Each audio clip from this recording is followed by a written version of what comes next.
ఈ వీడియో ఎలాంటి సాంస్కృతిక మతపరమైన విలువలను అవమానించేందుకు కాదు, కేవలం ఒక సృజనాత్మక స్వేచ్ఛతో రూపొందించిన కళాత్మక అభివ్యక్తిగా అర్థం చేసుకోవాలని నా ప్రార్థన. మొదటి ఎపిసోడ్ కింద డిస్క్రిప్షన్లో ఉంది, వెళ్ళి చూడండి.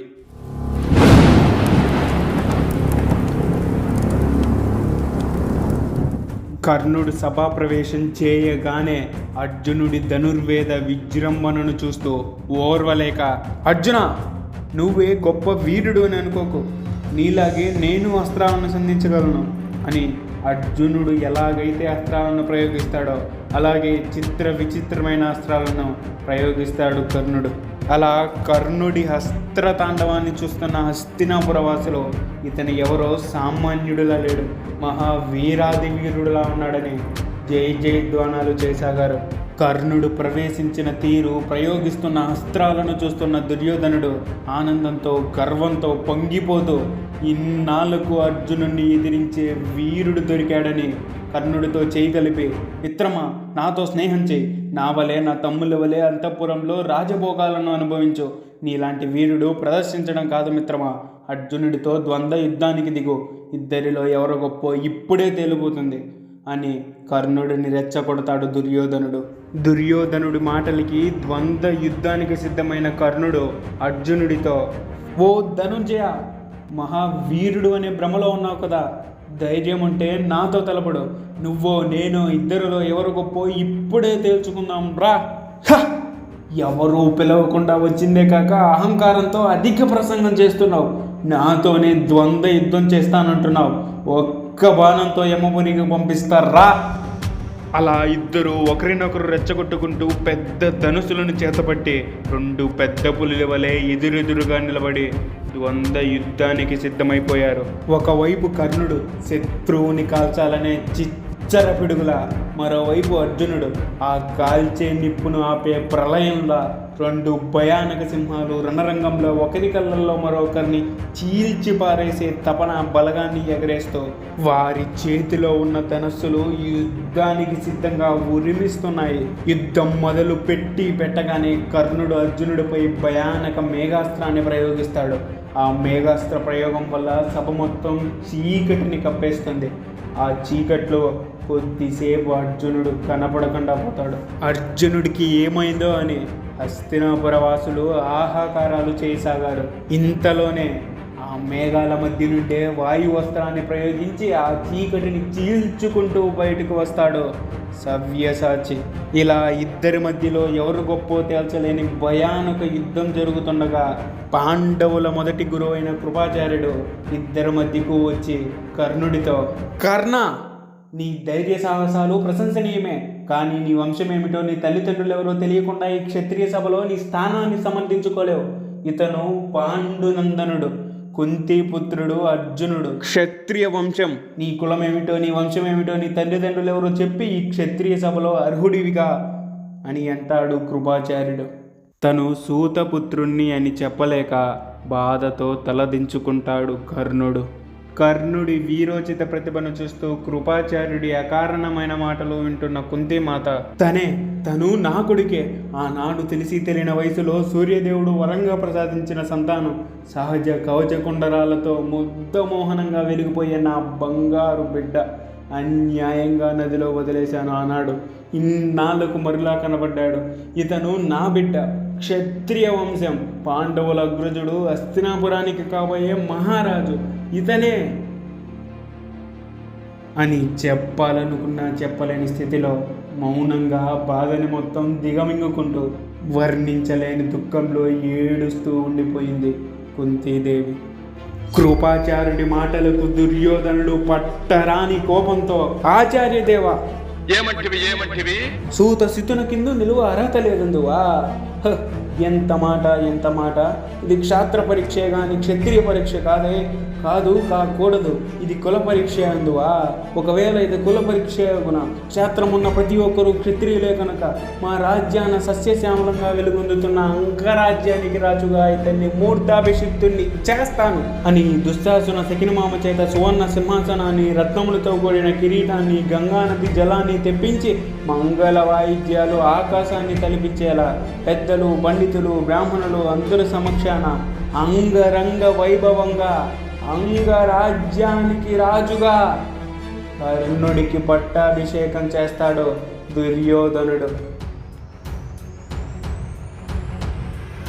శతకోటి సూర్య ప్రభాభాసిత బహురతల ఖచ్చిత సహజ కవచకుండల మంజీర కేయూర కిరీటహార మనీవలయ విజయ గర్జన మహావీర శత్రు సంహారక శౌర్య సింధు భువన విజేత ప్రభంజక రాధాసుత వీర ప్రతిభ సూర్యపుత్ర శౌర్యదళ వీరాది వీర వితరణాపురావతార అంగరాజ్య రభా మనోవల్లభ జై భవ విజయీ భవ దిగ్విజయీ భవ శ్రీ శ్రీ శ్రీ దాన వీర సూర కర్ణ మహారాజ్ కి జై.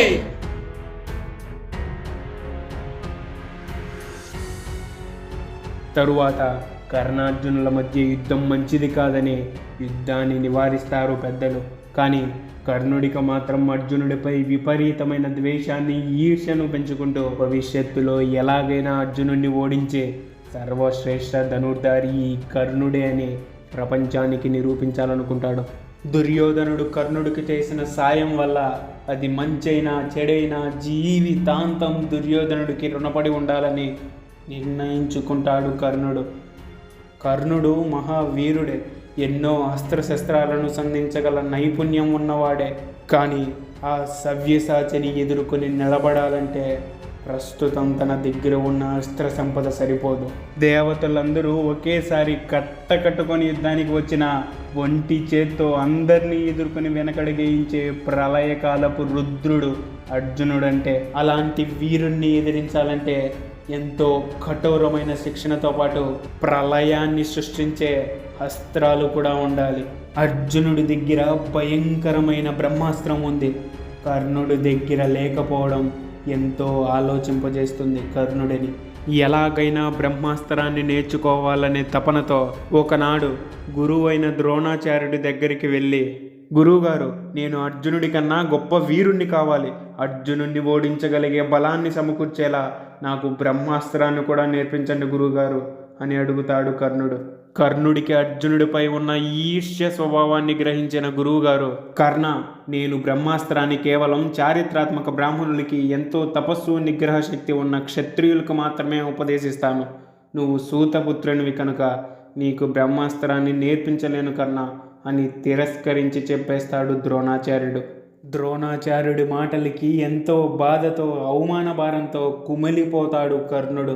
కానీ ఎలాగైనా బ్రహ్మాస్త్రాన్ని నేర్చుకోవాలనే పట్టుదలతో ద్రోణాచార్యుడికే విద్యను నేర్పించిన గురువు భగవాన్ పరశురామ ప్రభువుల దగ్గర బ్రహ్మాస్త్రాన్ని నేర్చుకోవాలని సంకల్పిస్తాడు కర్ణుడు.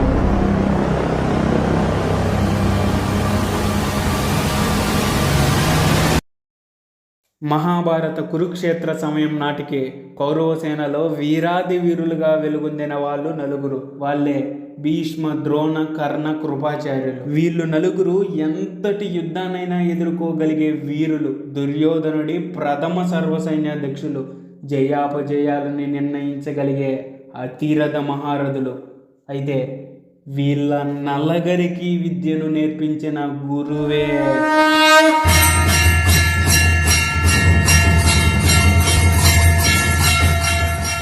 అన్యాయాన్ని నాశనం చేయడానికి భూలోకంలో అవతరించిన మహావిష్ణువు 6వ అవతారం. 1000 చేతులతో యుద్ధం చేస్తూ యుద్ధానికే వణుకు పుట్టించే సత్తా ఉన్న కార్తవీర్యార్జున్ని చంపిన ఆదిశక్తి. క్షత్రియుల ఉన్మాదాన్ని అణిచేయాలని 21 సార్లు భూమండలం మొత్తం జైత్రయాత్ర చేసే క్షత్రియులు అనే శవాల మీద తన గొడ్డలితో శివతాండవాన్ని చేసిన గురువులకే గురువు. ఈ ప్రపంచ చివరి కాలంలో మహావిష్ణువు కల్కావతారానికి గురువుగా వ్యవహరించి సకల అస్త్రశస్త్ర ధనుర్వేద విద్యను నేర్పించాలనే కర్తవ్యంతో ఇప్పటికీ మహేంద్రగిరి పర్వతం మీద తపస్సు చేస్తూ వేచి చూస్తున్న వృద్ధ సింహం. అలాంటి చారిత్రాత్మక వీర గురువైన పరశురాముని దగ్గరికి బ్రహ్మాస్త్రం కోసం కేవలం ఒక వారియర్గా వెళ్ళిన కర్ణుడు వరల్డ్ క్లాసిక్ వారియర్గా ఎలా తీర్చిదిద్దబడతాడో తర్వాత ఎపిసోడ్లో తెలుసుకుందాం.